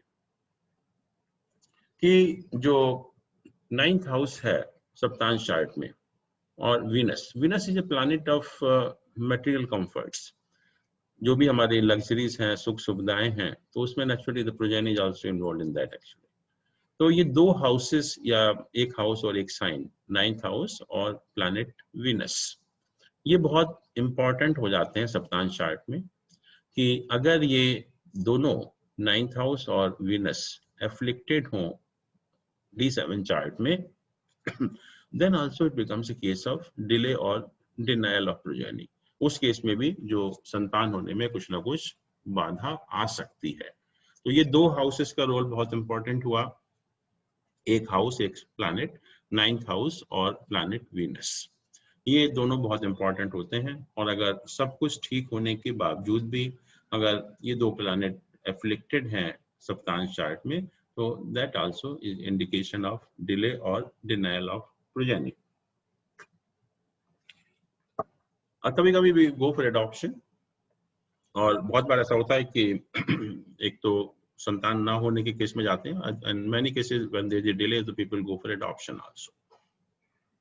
तो कहते हैं कि अगर 9th हाउस का lord is associated with the 8th house in Saptamsha chart, Saptamsha chart में अगर 9th house का Lord 8th house के लॉर्ड के साथ एसोसिएटेड है, then the people go for adoption. तो उस केस में एडॉप्शन लेने के चांसेस होते हैं, या एडॉप्शन कर लेना चाहिए उस पर्टिकुलर केस में। और जो मैंने कहा कि सब कुछ ठीक होता है, फिर भी द मेल और female they are not inclined to have children actually. बहुत केसेस में ऐसा होता है कि सब कुछ ठीक है, बट आइदर मेल और female they don't want children actually, आजकल जैसे बहुत हो रहा है। तो कहते हैं कि अगर असेंडेंट का लॉर्ड 6th हाउस में है, if Lord of ascendant is placed in the 6th house,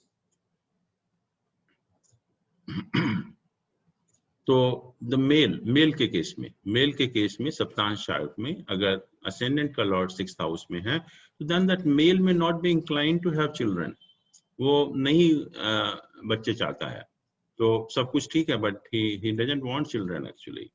तो उस केस में भी हम ये मालूम कर सकते हैं सप्तांश चार्ट में कि मेल नहीं चाहती या फीमेल नहीं चाहती, या संतान क्यों नहीं हो रही, because they don't want actually. तो मेल के केस में आपको ये देखना है कि अगर लग्न का लॉर्ड 6th हाउस में प्लेस्ड होता है, तो जो मेल होता है, male doesn't want to have children actually.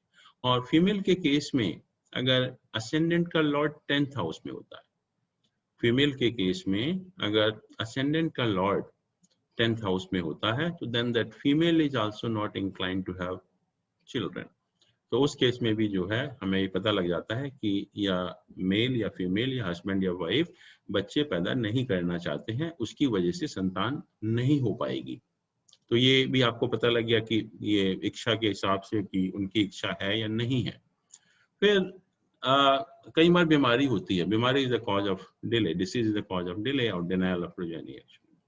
तो कहते हैं कि अगर असेंडेंट का लॉर्ड अगर 8th हाउस में प्लेस्ड होता है, ascendant का लॉर्ड अगर 8th हाउस में प्लेस्ड होता है, तो then the disease may be the cause of delay और denial of progeny, disease may be the cause of delay और डिनायल ऑफ प्रोजेनी।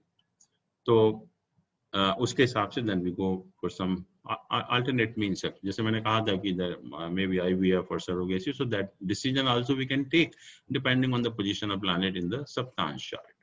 तो वो भी हमें हेल्प करता है इस टाइप के डिसीजन लेने में कि कोई बीमारी है या कुछ प्रॉब्लम है, उसकी वजह से संतान होने की संभावना नहीं है, तो we can try for alternate means, जैसे आजकल लोग करते हैं, सरोगेसी वगैरह करते हैं या जो भी आर्टिफिशियल मीन्स यूज करते हैं। बट इसके बाद जो सबसे इम्पोर्टेंट चीज है कि बिकॉज मून क्या है, moon is the significator of motherhood.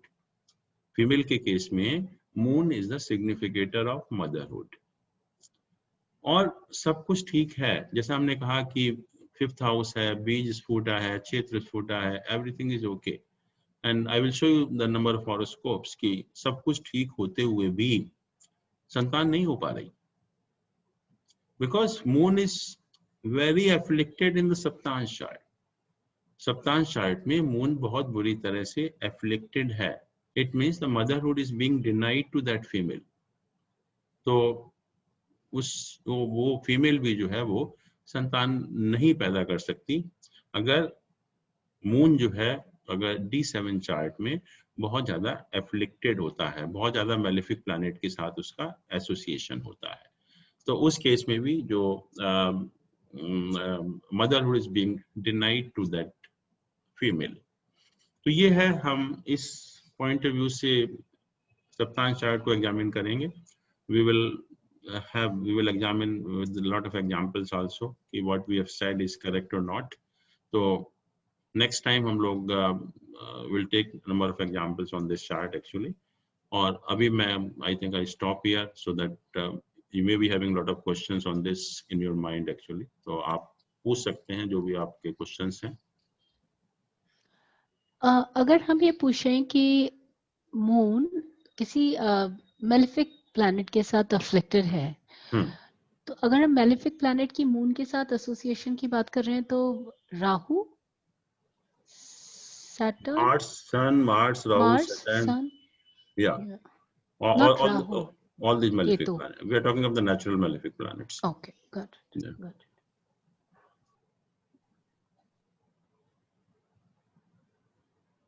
Shobha ji आप बताइए. अबाउट द ट्विंस, आप बता रहे थे कि ऐसे चार्ट में पता लगता है. हाँ जी. ट्विंस के बारे में. हाँ, ट्विंस के बारे में there are a lot of combinations. I'm not discussing because that will be too much actually in this class. Okay. तो ट्विंस का भी है, सरोगेसी का भी है, illegitimate child का भी है. There are a lot of questions apart from this what we have discussed. But जो अभी हम लोग उतनी कॉम्प्लिकेशन में नहीं जाएंगे. So we will discuss only the basic things actually. हम लोग डिस्कस करते हैं. We discuss everything about all these type of birth actually.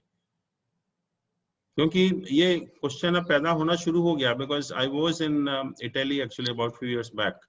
So one Russian girl actually she came to know that I know astrology. She came to me and started asking कि when I'm going to have a second child. तो मैंने बताया उसको कि इस time में possibility है. तो you know what was her answer? कहता with whom? I was shocked actually कि what she is asking. मैंने कहा what do you mean by that? Then said with my husband or somebody else. So these are the questions which can also be replied by astrology. हम लोगों ने काफी I'm taking another class is another institute actually. तो उसमें काफी जो research scholars हैं 20-25 साल के लोग हैं उसमें जो astrology कर रहे हैं और उसमें एक दिन क्वेश्चन रेज किया था तो भी examine all these issues actually कि कैसे पता लगता है कि सरोगेसी के लिए जाना है या कोई इस तरह का लेजिटिमेट चाइल्ड होगा या विद समबडी एल्स होगा. तो ये सारे क्वेश्चंस भी हम लोग we examine with the help of astrology but not in this class actually. Yes it is. I हर क्लास में ये लगता है कि ये अब बस इतना ही हम सीखेंगे फिर उतना ही वो और देखिए नॉलेज जो है कभी भी पूरी नहीं होती. Knowledge is never ending. Right. But what is in your mind? Twins का भी बात है. I can give you number of examples of the twins actually. और उसमें क्या combinations होते हैं that also we can discuss. नहीं just out of curiosity मेरे हैं नहीं इसलिए. आपके यही मैं कह रहा हूँ कि बहुत सारे questions होंगे आपके mind में because it's such a subject interesting subject है और बहुत सारे questions होते हैं. और इंडिया में भी पहले तो मैंने कहा कि इटली है चलो यूरोप है may be possible but when somebody asked me this question in India then really I was shocked कि हमें कुछ ना कुछ करना पड़ेगा जो है नई कुछ रिसर्च करनी पड़ेगी. Thank you.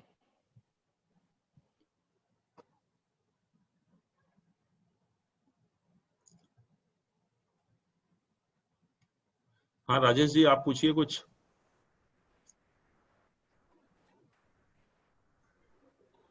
जैन साहब कोई क्वेश्चन नहीं है अभी तो ऑल ओके.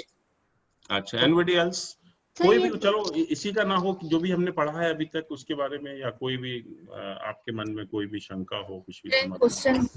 जैन साहब एक क्वेश्चन है छोटा. हाँ चलिए. हाँ पूछिए. गो आप पूछिए फिर मैं बाद में पूछ लूँ. जैन साहब आपको ये पूछना है हम देख सकते हैं सन कुंडली से देख सकते हैं मून कुंडली से तीनों में स्ट्रॉन्ग कैसे मालूम चलेगा कि कौन सी है. हमने डिस्कस किया था and we found out the strength of each planet and the house also. ग्रह और भाव जिसको हम बोलते हैं हमने पहली क्लासों में डिस्कस किया था कि जब हम कभी भी रिजल्ट प्रेडिक्ट करते हैं तो we first find out the strength of each planet as well as the strength of each house. जो षड बल जिसको हम बोलते हैं या भाव बल जिसको हम बोलते हैं वो आपके कंप्यूटर में कंप्यूटर हॉरोस्कोप में लिखा हुआ है कैलकुलेटेड है. तो we know the strength of sun, we know the strength of moon, we know the strength of the first house. तो इन तीनों में से जो भी strongest है तो results will be better from that chart actually. Sun and moon का तो षड बल से मालूम चल गया. हाँ फर्स्ट हाउस का भी षड बल the bal is also available for each house. ascendant के लिए भी ओके. हाँ for each house not only for ascendant but for each house जिसको हम भाव बल बोलते हैं हम उसको. Okay. Yeah, so we already have that information with you. जी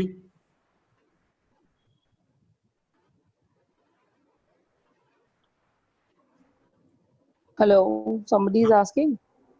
आप पूछिए.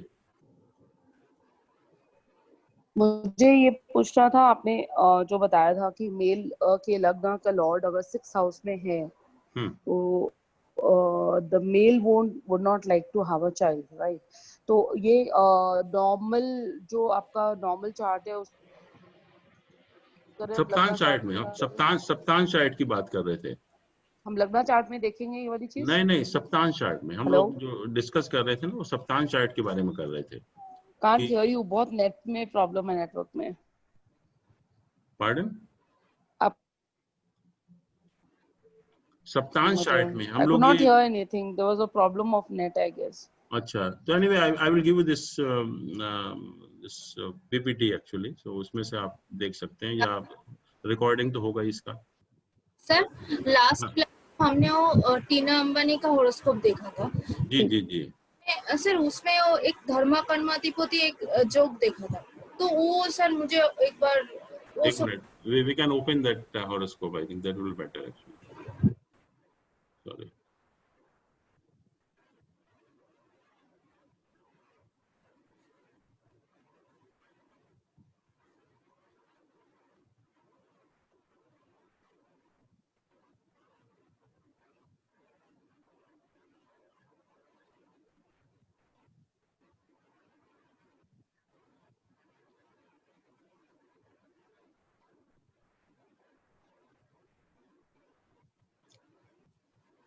ये है, आप बताइए।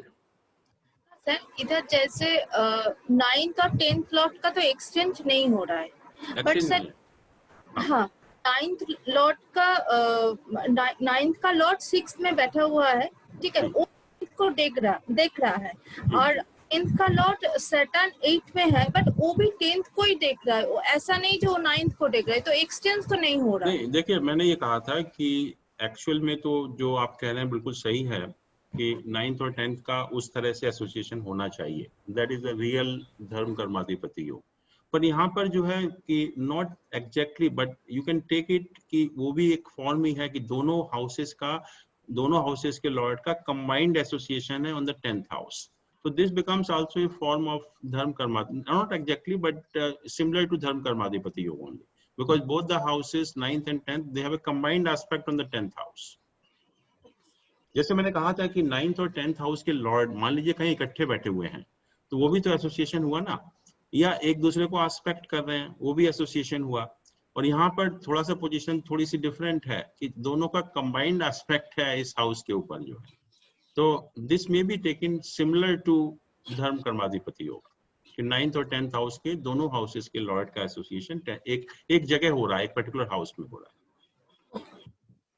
वही लग रहा था, जो एक्सचेंज नहीं हो रहा तो क्या, जैसे मुझे वही लग रहा था, जो एक्सचेंज नहीं हो रहा था तो कैसे? हाँ नहीं, देखिए एसोसिएशन बहुत तरह से हो सकता है। एक तो एक्सचेंज हो गया, बहुत सिंपल फॉर्म हो गई, राइट। दूसरा ये हो गया कि 9th हाउस का लॉर्ड 10th हाउस को देख रहा है, 10th का 9th को देख रहा है, वो भी एक एसोसिएशन हो गया। तीसरा ये हो गया कि दोनों हाउसेस के लॉर्ड कहीं बैठे हुए हैं इकट्ठा, वो भी एक एसोसिएशन हो गया। चौथा हो गया कि दोनों एक दूसरे को एस्पेक्ट कर रहे हैं, वो भी एक एसोसिएशन हो गया। और ये भी एक उसी तरह का सिमिलर जो है कि दोनों जो है उनका जो एक पर्टिकुलर एस्पेक्ट है on A particular point actually, तो वो भी एक तरह का जो हम कह सकते हैं कि कंबाइंड एसोसिएशन है दोनों का। जैसे सर किसी का लॉर्ड बैठा हुआ है और एक को देख रहा है, जैसे सेकंड का लॉर्ड फर्स्ट में है और का लॉर्ड सेकंड को देख रहा है, तो भी हम समझेंगे जे हाँ वो जैसे किसी एक्सचेंज हो रहा है। ये नहीं एक्सचेंज नहीं है, दिस इज नॉट एक्सचेंज। नहीं, जैसे मैं बोल रही हूँ, जैसे इधर अगर ऐसा होता जे 9th और 10th में है, मतलब 10th में है, बट 10th का लॉर्ड 9th को देख रहा है, 10th में नहीं है, मतलब देख रहा है, एस्पेक्ट कर रहा है, तो भी हम ये जोग है। नहीं, वो फिर दोनों का कंबाइंड होना चाहिए ना। यहाँ क्या है कि एक 10th हाउस का लॉर्ड है, एक 9th हाउस का लॉर्ड है। These two are the separate planets and they have a combined effect on the 10th house. थोड़ा सा डिफरेंट है जो आप कह रहे हैं ना कि 9th हाउस का लॉर्ड अगर 10th हाउस को देख रहा है खाली, पर 10th का 9th को नहीं देख रहा, तो एसोसिएशन तो एक दोनों का होना चाहिए ना, एक से नहीं होगा। नहीं, जैसे 10th का लॉर्ड 9 में बैठा हुआ है, जैसे that is not dharma karmadhipati, but that is a good position, क्योंकि जब भी ट्राइन का लॉर्ड केंद्र में जाता है या केंद्र का ट्राइन में जाता है तो इस makes a wonderful Rajyoga actually. तो जब भी 10th हाउस का लॉर्ड 9th हाउस में होगा या 9th का 10th में होगा तो बहुत अच्छा राजयोग है, क्योंकि एक ट्राइन का लॉर्ड एक केंद्र हाउस में चला गया। हाँ, तो that becomes a very very powerful Rajyoga also। जैसे यहाँ पर देख रहे हैं ना आप, ये जो 5th हाउस का लॉर्ड है ये सन है, ये 10th हाउस में चला गया, तो त्रिकोण का लॉर्ड केंद्र में चला गया। So it's a very powerful Rajyoga concerning profession, but not that धर्म कर्माधिपति हो। Yes. Yeah.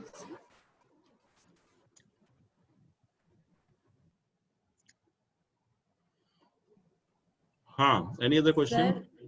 हाँ। Yes, सर मेरे पास तो काल सर्प वाले क्वेश्चन ज्यादा हैं।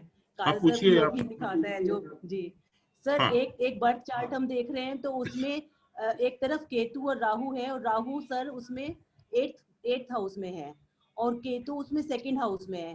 केतु की डिग्री 19 है, राहु के साथ सैटर्न बैठा है और सैटर्न की डिग्री 10 है, तो ये क्लियर कट काल सर्प दोष हो गया। आपको डिटेल है, बर्थ डिटेल? हाँ जी सर। एक मिनट सर, दिस इज एक मिनट बना लेते हैं।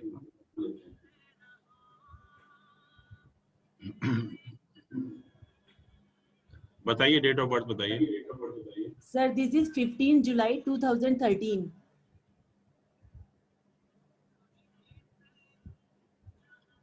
टाइम 23:26।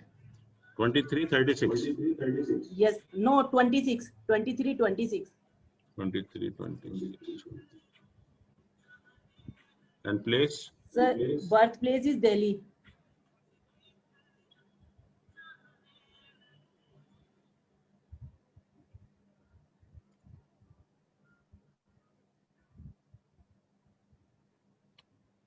ये बनता है चार्ट। Yes, exactly. अब देखिए तो सैटर्न की डिग्री कितनी है? सर 10 है। 10 है। और राहु का? राहु की सर 19 है। हाँ, 20 तो राहु आगे चला गया। हाँ, It means all the planets are between the axis of Rahu Ketu. हाँ, तो वो ट्रैप हो गए ना सर, ट्रैप हो गए वो सब। बिल्कुल बिल्कुल। नहीं सर, सैटर्न केतु से पीछे है। सैटर्न यहाँ पर है ना राहु केतु। सर सैटर्न जो है वो केतु नहीं, सैटर्न राहु के साथ है। हाँ, तो सैटर्न की 10 डिग्री है और राहु की 20 डिग्री है। तो दिस इज एग्जैक्ट काल सर्प योग है ना। और सर लेकिन अगर हम इसके दूसरे योग देखते हैं तो वो बहुत वंडरफुल है, लाइक कि 9 और 12 दोनों का जुपिटर हो गया जो केंद्र में आ रहे हैं, और वो जुपिटर केंद्र में ही है। हाँ, तो होगा, उसमें क्या बात होगी? अच्छा, तो वो कोई योग नहीं बनाते सर ऐसे? नहीं, योग बनेंगे, क्यों नहीं बनेंगे? काल सर्प योग का इफेक्ट अलग होगा। I think lot of echo is coming, so it's creating disturbance किसी के। सर ये सर एलेक्सा में आती है सर मेरे में। हाँ, उसको बंद कर दीजिए थोड़ी देर। अच्छा जी। तो मैंने कहा कि काल सर्प योग के जो रिजल्ट होते हैं वो अलग होते हैं, और बाकी जो योग है उसके रिजल्ट अलग होंगे। तो योग तो बन ही सकते हैं। हेलो, हाँ जी, तो योग तो हो ही सकते हैं उसमें। हाँ, नहीं तो वही सर हम देख रहे थे ना, मरकरी भी इनका केंद्र में ही है, वो हाँ। भी योग बना रहा है, लक्ष्मी योग भी, सारे मतलब जैसे योग और सारे। देखिए, जवाहरलाल नेहरू के भी काल सर्प योग था। हाँ जी। तो इट डजंट मीन कि काल सर्प योग है तो आपको कुछ नहीं मिलेगा। You get everything in the काल सर्प योग। बट मैंने कहा था कि लाइफ में थोड़ा सा इम्बैलेंस होता है। one of the important aspect of the life is missing, that's all. But उसमें कोई ऐसा नहीं कि कोई आपके प्रमोशन में या कोई सर्विस में या कोई एजुकेशन में या हेल्थ में कोई बाधा आएगी, ऐसा कुछ नहीं। तो कैन वी कंक्लूड इट कि उनको ऑब्स्टेकल्स रहेंगी लेकिन मिलेगा सब चीजें, बट ऑब्स्टेकल्स रहेंगे। ऑब्स्टेकल मैं नहीं कह रहा हूँ, ऑब्स्टेकल का काल सर्प योग से मतलब नहीं है। What I am saying, then sir what I am saying कि लाइफ का कोई भी एक इम्पोर्टेंट एस्पेक्ट मिसिंग होता है। जैसे मान लीजिए कि किसी के संतान नहीं है, किसी की हेल्थ अच्छी नहीं है, किसी के भाई बंधु नहीं है, किसी को माँ बाप का सुख नहीं है, तो एक जो कोई भी इम्पोर्टेंट एस्पेक्ट है लाइफ का इस तरह से वो मिस होता है, और बाकी कोई प्रॉब्लम नहीं होती किसी भी तरह की। तो वो सर कुछ भी हो सकता है, वो चीज हमें एग्जामिन नहीं कर सकते। Normally it is concern with जहाँ राहु होता है उस हाउस की सिग्निफिकेशन से ही कनेक्टेड होता है। तो कैन वी से कि इनको थोड़ा सा मतलब मीन्स कि इनकी आयु कम होगी, इनकी आयु कम होगी? आयु का नहीं कह सकते क्योंकि सैटर्न है वहां पर उच्च का और जुपिटर भी देख रहा है, but there are so many aspect of 8th house. 8th house, तो फिर वो अपने हस्बैंड के प्रोफेशन को खराब करेगा बाद में जाकर के, उनके हस्बैंड का प्रोफेशन खराब हो सकता है। नहीं, प्रोफेशन से क्या मतलब, हस्बैंड की प्रोफेशन से इस हाउस का? सर वो 7 से नेक्स्ट 8th हो गया ना, वो हस्बैंड की इनकम का एक शायद बताया था आपने। नहीं, 2nd से 7th हुआ, that is the wealth of the spouse, not the income. अच्छा, वेल्थ ऑफ द स्पाउस, तो वो उसको सर इफेक्ट करेगा क्या? हाँ, उसको कर सकता है, तो मैरिटल रिलेशन में प्रॉब्लम क्रिएट कर सकता है, तो उस टाइप की कोई हेल्थ की प्रॉब्लम क्रिएट कर सकता है, इन लॉस के साथ हो सकता है। ओके मींस जहां पर राहु होता है तो वो वाला हाउस हमारा अफेक्ट होता है काल सर्प दोष में। उस हाउस के जो सिग्निफिकेशंस होते हैं उससे संबंधित कुछ ना कुछ प्रॉब्लम हो सकती है। Okay fine. या और ये देखेंगे इसी तरह से डिग्री से कि डिग्री किसकी ज्यादा आ रही है। हाँ, जैसे मतलब राहु केतु के बीच में होने चाहिए सारे प्लैनेट। अब जैसे देखा आपने कि राहु आगे चला गया, सैटर्न पीछे है, हाँ जी, तो ये इस एक्सिस के अंदर सारे प्लैनेट आ गए, इस एक्सिस के अंदर जी, तो हम कहेंगे कि काल सर्प योग है, ऐसे क्लियर काल सर्प योग इन दिस केस। हाँ जी, तो वो तो बन रहा है हाँ, बट और जो योग होंगे उसके इफेक्ट आएंगे, रिजल्ट मिलेंगे, but some aspect will be missing actually. Okay fine. हो सकता है कि मैरिज का सुख ना मिले, सेपरेशन, डाइवोर्स हो जाए। जैसे जैसे ये अगर आप जवाहरलाल नेहरू का हॉरोस्कोप देखें तो Rahu was in the 12th house. हाँ जी। तो 12th is the 6th from the 7th house ji. So it is the house of loss of marriage also, loss of marriage or loss of spouse, या losses in the marriage or losses due to the marriage. So this is also the house of loss of spouse. Okay. तो उनकी जो marital happiness नहीं मिली या wife की जल्दी बहुत death हो गई। अच्छा। तो उस टाइप से जैसे 8th हाउस के बहुत सारे हैं, जैसे कि इवन मैंने कहा कि मैरिटल रिलेशंस खराब हो सकते हैं। ओके जी, thank you sir, thank you sir. May I ask one more question? हाँ प्लीज। हाँ सर, एक आपने बताया था जो राहु और जुपिटर अगर एक साथ बैठते हैं वो 7th हाउस में है, तो वो जो गुरु चंडाल योग जिसको बोलते हैं, तो वो किस तरह से अफेक्ट करता है सर, उसका क्या रोल होता है सर? देखिए, गुरु चांडाल योग के बहुत सारे इफेक्ट हो सकते हैं, कुछ पॉजिटिव भी, और कभी कभी it becomes a very powerful योग आल्सो, वेरी पॉजिटिव योग आल्सो। और जहाँ तक नेगेटिव जो इफेक्ट है इसके, वो 4 तरीके से इफेक्ट करता है। एक केस में तो इट मेक्स यू एग्नोस्टिक और द एथीस्ट, आप नास्तिक बन जाते हो जी, you don't believe in the existence of God actually. तो एक सिचुएशन ऐसी हो सकती है। दूसरे केस में हम कहते हैं religious boycott. Religious boycott means कि आप अपने धर्म के प्रति तो बहुत वो है, श्रद्धा है आपको, और दूसरे धर्म के प्रति घृणा है आपकी।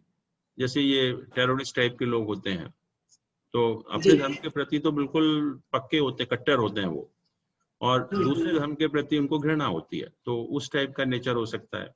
तीसरा ये हो सकता है कि in place of going to the normal ways of puja path, you adopt some other means, जिसको हम ब्लैक मैजिक कहते हैं, या क्षुद्र मंत्र कहते हैं, या काला जादू कहते हैं। कि कुछ लोग आप देखते हैं कि वो नॉर्मल पूजा पाठ नहीं करते, वो जाके शमशान घाट पे पूजा पाठ करना शुरू कर देते हैं, या और कोई मेथड अडॉप्ट करते हैं, कुछ तंत्र मंत्र में फंस जाते हैं, तो उसको हम ब्लैक मैजिक कहते हैं। तो वो भी इफेक्ट हो सकता है। और चौथा इफेक्ट ये हो सकता है कि you are very knowledgeable as far as आपके जो शास्त्र वगैरह है उनकी आपको नॉलेज बहुत अच्छी है, लेकिन आपके अंदर कोई गलत आदत है। जैसे आजकल के जो साधु हैं वो उस कैटेगरी में आते हैं। और अगर ये योग पॉजिटिव बनता है, अगर आपका जुपिटर बहुत स्ट्रांग होता है, या जुपिटर और राहु के बीच में काफी डिस्टेंस होता है, या ये योग किसी मेलिफिक बेनिफिक प्लैनेट के नक्षत्र में बनता है, तो it becomes a very very powerful योग एक्चुअली। यू आर रियली, जैसे कहते हैं बहुत विद्वान या बहुत ही फिलोसफी वगैरह में बहुत ही स्पिरिचुअल, बहुत हाई लेवल पर जाते हैं, जैसे रामकृष्ण परमहंस वगैरह टाइप के लोग हैं, तो उनके में ये गुरु चांडाल योग था। तो ये इसके पॉजिटिव भी हो सकते हैं इफेक्ट और नेगेटिव भी इफेक्ट हो सकते हैं। It all depends on the position of Jupiter and Rahu in your birth chart actually. जी जी ठीक है, thank you sir, thank you. So no other question? चलिए then it's okay, thank you so much. Then we meet on Friday. और ये कुछ हम लोग ये डिस्कस करेंगे इसके हॉरोस्कोप्स about संतान, and then we go to the Navamsh chart, which is again a very important chart actually. Thank you then. Good night everyone. Thank you sir. Thank you so much.